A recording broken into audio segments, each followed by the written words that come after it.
Hey guys, Chris Parry from Equity Guru here with the 3-minute hit on cryptocurrency. I like to sometimes ask a question and answer it in a knowledgeable way, in a way that makes sense, so that people can use that information to figure out their investment thesis going forward.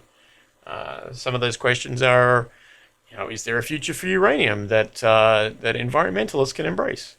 That's a good question. I think yes, there is. Another question might be esports. Is there a profit motive somewhere in esports that makes sense as an investment? I would say no, there isn't. Maybe a few niche things, but I have people say cannabis.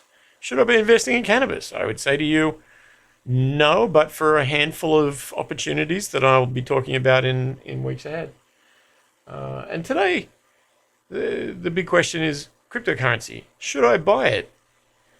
Normally I do like a 3-minute hit on these things that I end up dragging out to 8 or 9 minutes because I don't have a clock in front of me and I can't shut up when I've really got a bit of wind behind me. But today it's simple.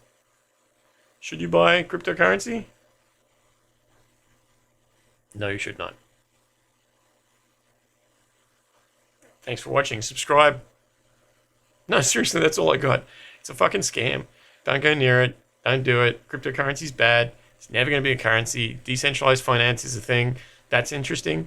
But a currency, supposedly, that you can't use to buy a pizza, and where the exchanges that hold them sometimes disappear or stop you from being able to trade the thing that you bought, or stop you from being able to withdraw the thing that you bought.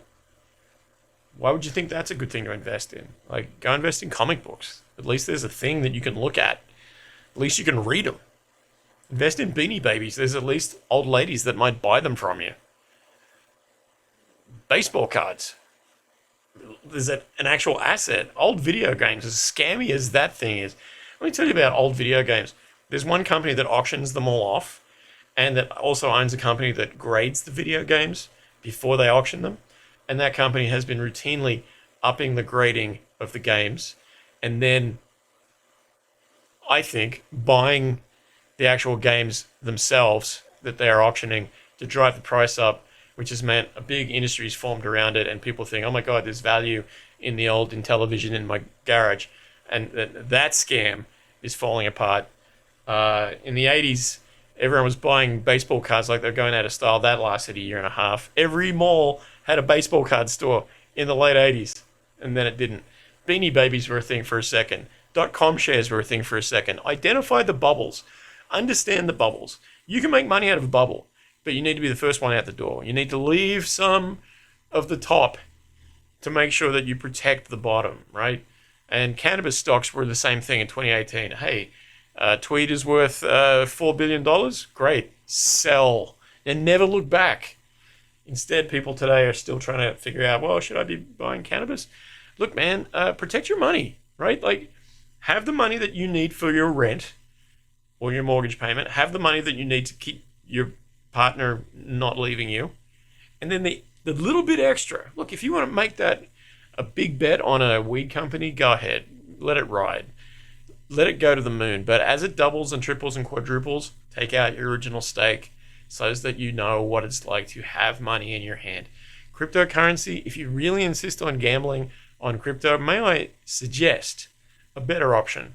I did this when I was a kid with my friend Arthur.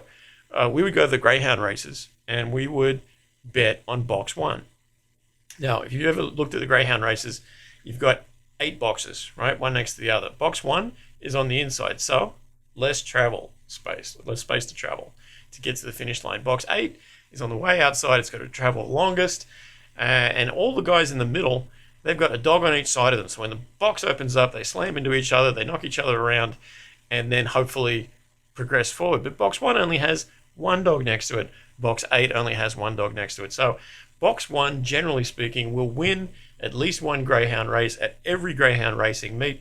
If you go in there saying, I'm going to make X number of dollars, you bet on box 1 accordingly to make that money.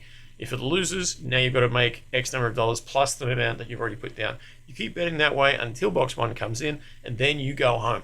Generally speaking, me and my friend Arthur would do that every Saturday night, and we would come away with $100 and go drinking, and it wouldn't cost us a damn thing. That is a better system than crypto. Sue me if for saying so. All right, that's 3 minutes.